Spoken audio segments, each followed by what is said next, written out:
સંપાદિત કરી દીધા છે અને હાઇડ્રો પ્રોજેક્ટ આવવાનો છે। અમારા 28 ગામના લોકોને અહીંથી વિસ્થાપિત કરવા માટે સરકારે મન બનાવી લીધું છે। કલેક્ટર, એસપી, એમના પ્રાયોજના વહીવટદાર, એમના ડીસીએ, એમનું ખાણ ખનીજ વિભાગ, એમનું જીએમડીસી, જીઆઈડીસી અમારે ત્યાં આવે છે પોલીસને લઈને અને અમારા ગામડા અમારા ખાલી કરાવે છે। ત્યારે 28 ગામના લોકોને કેમ છો? તમે 28 ગામના માત્ર નથી, તમારી સાથે 1,25,00,000 આદિવાસીઓ પણ છે। કોઈની તાકાત નથી। અમારા આદિવાસીઓને અહીંથી ઉખાડીને બહાર લઈ જશે। જે દિવસે આ ગુજરાતની ભાજપની સરકાર અમારા 28 ગામના આદિવાસીઓને ઉખાડવા માટે આવશે, એ દિવસે ચૈતરભાઈ, રતનસિંહ, રાધિકાબેન રાઠવા, વિનુભાઈ રાઠવા, નવસિંહભાઈ રાઠવા, અમે પહેલા દંડો ખાઈશું, અમે પહેલા ગોલી ખાઈશું। પણ મારા સાથીઓ, તમે અમારી સાથે રહેજો। ભારતીય જનતા પાર્ટીની સરકારને ઉખાડીને ફેંકી દઈશું। અહીંયા ડેમો આવ્યા ત્યારે અમારા લોકોને વિસ્થાપિત કરી દીધા તમે। અહીંયા કોરિડોર આવ્યા, અમારા લોકોને વિસ્થાપિત કરી દીધા। અહીંયા આંબા ડુંગરમાં અમારા લોકોની જમીનો લઈ લીધી તમે। અહીંયા નેરના નામે જમીનો લઈ લીધી। હવે તમે અમારા ગામોને હાઇડ્રોજન પ્રોજેક્ટના નામે ઉઠાવવાની વાત કરો। એ ભૂપેન્દ્રભાઈ પટેલ હોય, હર્ષભાઈ સંઘવી હોય, એમને આ પવિત્ર ધરતી પરથી ચેલેન્જ કરું છું, અમારા 28 ગામના લોકોને હાથ લગાડી દો। અમારા 28 ગામના લોકોને હાથ લગાડીને બતાવો અમારો ઇતિહાસ। બિરસા મુંડા ભગવાન, કાત્યા મામા, ખાજિયા નાયક એમના વંશજો છે। જે દિવસે અમારા આદિવાસીઓને હેરાન કરશો, એ દિવસે આ વિસ્તારમાં આર પારની લડાઈ અમે કરવા માટે હવે તૈયાર થઈ ગયા છીએ। ત્યારે આદિવાસીઓને જાગૃત કરવાનું કામ અમે કરીએ છીએ। અમારા લોકોની અસ્મિતાની વાત કરીએ છીએ, અમારા યુવાનોની રોજગારની વાત કરીએ છીએ। આદિવાસીઓની વાત કરે એટલે આ સરકારને ગમતું નથી। આ ભાજપની 30 વર્ષની સરકારે મને દબાવવા માટે, મને તોડવા માટે એક વાર જેલમાં નાખી દીધો, બીજી વાર જેલમાં નાખી દીધો, ત્રીજી વાર જેલમાં નાખી દીધો અને મને દબાવ્યો। ભાજપમાં લઈ જવા માટે, તોડવા માટે મને ડરાવવામાં આવ્યો। પણ ભૂપેન્દ્રભાઈ પટેલ, એ હર્ષભાઈ સંઘવીને પણ કહેવા માંગુ છું, આ ચૈતરભાઈ વસાવા આદિવાસીનો દીકરો છે, આદિવાસીનો દીકરો છે। ડરવાનો નથી। કરારા જવાબ મિલેગા, કરારા જવાબ। સમય આવશે, કરારા જવાબ આપીશું અમે। હમણાં 30 તારીખે કેવડિયામાં દેશના વડાપ્રધાન મોદીજી આવ્યા। 31 તારીખે મોદીજીનો એકતા પરેડનો કાર્યક્રમ હતો અને આ લોકો 15 તારીખે ડેડિયાપાડામાં નરેન્દ્રભાઈ મોદીજીને ફરી ચૈતરભાઈ વસાવાની લડતને દબાવવા માટે લઈને આવે છે। લઈને આવે એનો મને જરાય વાંધો નથી। અમે વડાપ્રધાન શ્રીને મારી ધરતી પર આવકારીએ છીએ। પણ જે પ્રકારે એ લોકો અમને દબાવે છે કે તમારે 15 તારીખે વડાપ્રધાન સાથે, વડાપ્રધાનના હસ્તે ભાજપમાં જોડાવાનું છે અને એ લોકોએ કીધું કે અમારો ટાર્ગેટ છે તમને 15 તારીખે વડાપ્રધાનના હસ્તે જોડી દઈશું, નહીં તો જેલ જવું પડશે। ત્યારે ભાજપના નેતાઓને કહેવા માંગુ છું, તમે 15 તારીખે અમને જોડવાની વાત તો દૂર, તાલુકા જિલ્લા પંચાયતની ચૂંટણી આવતા હતા તમારા 1 લાખ કાર્યકરોને હું આમ આદમી પાર્ટીમાં જોડી દઈશ। પબ્લિક ભેગી કરવા માટે ડેડિયાપાડા, સાગબારા, વાલિયા, ઝઘડિયા, નેત્રા, નાંદોદ ગામડે ગામડે જાય છે। આ લોકો કહે છે તમારા ચૈતરભાઈ મોદી સાહેબના હસ્તે 15 તારીખે જોડાવાના છે, બધા આવી જજો, બધા જોવા આવજો। ત્યારે હું એમને કહેવા માંગુ છું, ચૈતરભાઈ ભાજપમાં જોડાવાના નથી, ચૈતરભાઈ ભાજપને તોડવાના છે, તોડવાના છે। સાથીઓ, મને સામાન્ય બાબતમાં જેલમાં નાખી દીધો। આદિવાસીનો દીકરો છું એટલે ભૂપેન્દ્ર પટેલને નથી ગમતું, હર્ષસંઘવીને નથી ગમતું। આદિવાસીઓ માટે કેમ બોલે છે? આદિવાસીઓની મિટિંગો છોટાઉદેપુરમાં કેમ કરે? એને જેલમાં નાખો। એક સામાન્ય બાબતમાં મને જેલમાં નાખી દીધો। કોઈ વાત નહીં, કોઈ વિવાદ નહીં। અને મને સેન્ટ્રલ જેલમાં 80 દિવસ રાખવામાં આવ્યો, અંધારી કોટડીમાં રાખવામાં આવ્યો, ડરાવવામાં આવ્યો, ધમકાવવામાં આવ્યો અને કહેવામાં આવ્યું કે તમને તમે 2 વર્ષ સુધી રાખીશું, 3 વર્ષ સુધી રાખીશું, જ્યાં સુધી તમે અમારી સાથે આવા નહીં માનો ત્યાં સુધી રાખીશું. પણ આ ચૈતરભાઈ તમારો દીકરો એમનાથી ડર્યો નથી અને તમારી બધાના આશીર્વાદથી, તમારા બધાના સહકારથી, તમારા બધાની પ્રાર્થનાથી, ઉપરવાળાની દયાથી, કુદરતની મહેરબાનીથી આ ચૈતરભાઈ વસાવા આજે છૂટીને તમારી વચ્ચે ઉભો છે. તમારા બધાનો હું ખૂબ ખૂબ આભાર માનું છું.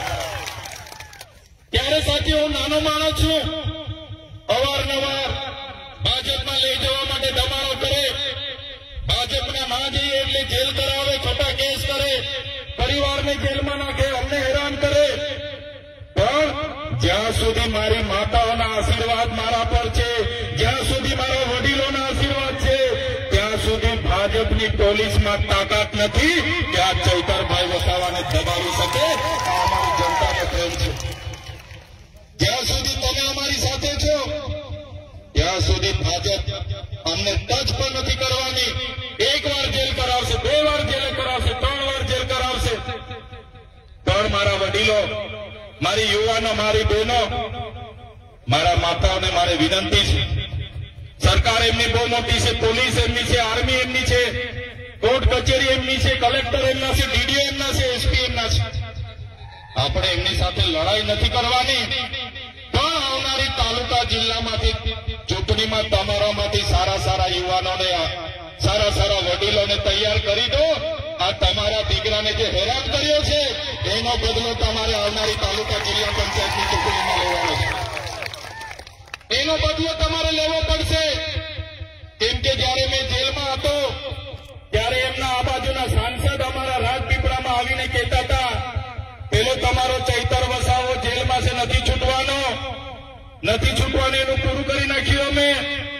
ત્યારે તમારા સાંસદોને, ધારાસભ્યોને હું કહેવા માંગુ છું, तुमको क्या लगता था नहीं लौटेंगे? तुमको क्या लगता था नहीं लौटेंगे? गलत. जब तक तोड़ेंगे नहीं तब तक छोड़ेंगे नहीं.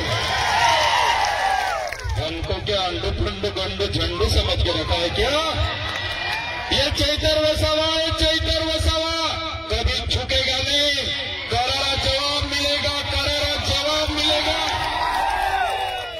ત્યારે આ ભારતીય જનતા પાર્ટી 30 વર્ષથી શાસનમાં છે, કેન્દ્રમાં એમનું શાસન છે. અમારા લોકો નર્મદાનું પાણી જોઈ શકે છે પણ પિયત માટે અમને મળતું નથી. અમારે યુવાનો ભણી ગણીને પરીક્ષાઓ આપે છે, એના પેપરો ફૂટી જાય છે, એની નવી નવી નીતિઓ કાઢે છે. આ વિસ્તારોમાં અમારા બાળકો ભણવા માંગે છે, શિક્ષક બનવા માંગે છે, કલેક્ટર બનવા માંગે છે, આઈએસ આઈપીએસ થવા માંગે છે. પણ અમારા વિસ્તારમાં શાળાઓમાં માસ્તરો નથી, શાળાઓના ઓરડાઓ નથી, આંગણવાડી નથી. અમારા નાના નાના બાળકો કુપોષણથી પીડાય છે. ત્યારે આદિવાસીઓને શિક્ષણ આપવાની જગ્યાએ, રોજગાર આપવાની જગ્યાએ, સિંચાઈનું પાણી મળે એની જગ્યાએ આજે વિકાસનો રથ લઈને આ લોકો ગામડે ગામડે ફરે છે. આજે બિરસા મુંડા ભગવાનની જન્મ જયંતિના નામે ગૌરવ યાત્રા કાઢતા કાઢતા ગામડે ગામડે ફરે છે અને કહે છે કે બિરસા મુંડા ભગવાનની 150મી જન્મ જયંતિ છે.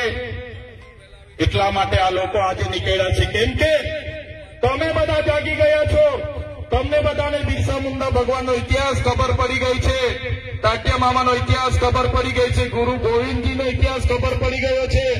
એટલે આપણા લોકોના મત હવે મળવાના નથી. એમ કરીને આપણા ક્રાંતિકારીઓના ફોટા લગાડીને ગામડે ગામડે ફરે છે.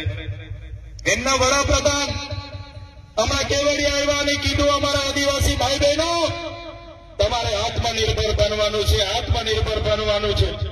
અમારો આદિવાસી સમાજ અનાદિકાળથી આત્મનિર્ભર છે.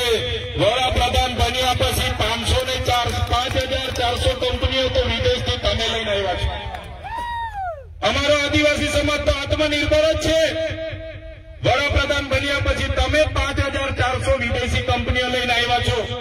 અમારા ઘરમાં જે સામાન આવે છે made in China, made in Taiwan, made in Korea, made in Japan, તો તમે વડાપ્રધાન બનીને શું ધંધા કરો છો? આપણને કહે છે લોકો કે ભાઈ એક પેડ માં કે નામ, આપણને બધાને સારી સારી ફૂલ ગુલાબી વાર્તાઓ બતાવશું. એક પેડ માં કે નામ રોપજો બધા, એક પેડ માં કે નામ. આપણે એક પેડ માં કે નામ રોપીશું, રોપીએ છીએ અને જંગલ સાથેનો આપણો નાતો છે. એક પેડ નામે માં કે નામ કરી કરીને આ લોકોએ આખું જંગલ અદાણી કે નામ કરીને આ લોકોએ આપી દીધું છે. આખું જંગલ અદાણી કે નામ કરીને આપી દીધું છે. હમણાં જળ જંગલ જમીન આપણી પાસે જેટલું હતું એટલું તો આ સરકારોએ એમના ઉદ્યોગપતિ અદાણીને અંબાણીને આપી દીધું, ટોરેન્ટોને આપી દીધું. હવે આ આપણા દેશના વડાપ્રધાન 15મી તારીખે ડેડિયાપાડા આવે એના પહેલા દેવ મોગરા માતાજી ક્યાં છે, એનો વિસ્તાર કેવો છે એ જોવા માટે જવાના છે. મારા સાથીઓ, તમને કહેવા માંગુ છું, આ નરેન્દ્રભાઈ મોદીજી જયારે વિસ્તાર જોઈને જશે, તમે લખી રાખજો, આવનારા દિવસોમાં આપણી કુળદેવીને પણ અદાણીને લખીને આપી દેશે, એની કોઈની ગેરંટી નથી. કેમ કે આ વ્યક્તિ જ્યાં જાય, જેનું દર્શન કરી આવે, જેને જોઈ આવે, એ પછી રિલાયન્સને આપી દે, ટાટાને આપી દે, અદાણીને, બિરલાને આપી દે. ત્યારે આપણી માતાજીના રક્ષણ કરવા માટે પણ આપણે તૈયાર રહેવું પડશે. ત્યારે તમે વિચાર કરો, જો વડાપ્રધાને ભગવાન બિરસા મુંડાની 150મી જન્મ જયંતિ ઉજવવાની જ હતી, તો એમનું જન્મસ્થળ ઝારખંડમાં રાંચીમાં આવ્યું છે. જો આખા દેશનો ગૌરવ યાત્રાનો કાર્યક્રમ હતો અને ભગવાન બિરસા મુંડાની જન્મ જયંતિ તમારે ઉજવવાની હતી, તો ભગવાન બિરસા મુંડાનું કર્મભૂમિ, જન્મભૂમિ ઝારખંડની રાંચીમાં આવેલી છે. તમે ત્યાં જઈને આખા ગુજરાતને, આખા દેશના આદિવાસીઓને સારો સંદેશો આપી શકો.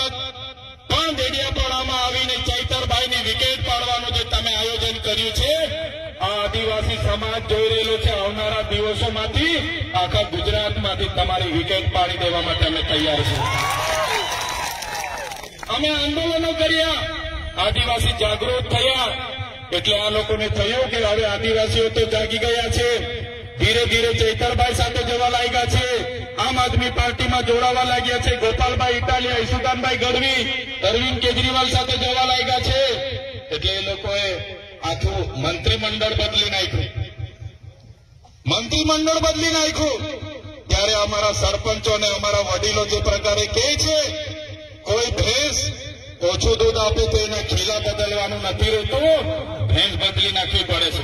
નાખવી પડે છે કે નથી નાખવી? ત્યારે આ લોકો મંત્રી બદલે છે. પણ મારા તમામ આગેવાનો, તમામ વડીલોને, માતા બહેનોને કહેવા માંગુ છું, આવનારા દિવસોમાં આપણે મંત્રીમંડળ બદલવાનું નથી, આપણે આખીને આખી સરકાર બદલી નાખવાની છે. આ લોકોને તૈયાર છો બધા? સરકાર બદલી નાખીશું, સરકાર બદલી નાખીશું, પરિવર્તન લાવીશું, પરિવર્તન લાવીશું, પરિવર્તન લાવીશું. આ લોકોએ મને કીધું, ચૈતરભાઈ, અમારી સામે તમે કેટલું લડશો, ટકી નહીં શકશો, હજુ પણ જેલમાં જશો, આવી જાઓ, મંત્રી બનાવી દઈએ, તંત્રી બનાવી દઈએ. તમારા મંત્રી બની જઈશું, તમારો તંત્રી બની જઈશું, પૈસા કમાઈ લઈશું, બંગલા બની જશે, ગાડીઓ બની જશે. પણ અમારા આદિવાસીઓ માટે પછી કોણ બોલશે? કોણ બોલશે અમારા આદિવાસીઓ માટે? આ વિસ્તારના ઓબીસી માટે કોણ લડશે? આ વિસ્તારના એસસી એસટી માઇનોરિટી માટે કોણ લડશે? ત્યારે અમે કીધું, તમારામાં જેટલા અમારા નેતાઓ છે, એ નેતાઓને તમે એક પિંજરાના વાઘ જેવા, સર્કસના વાઘ જેવા બનાવી દીધા છે.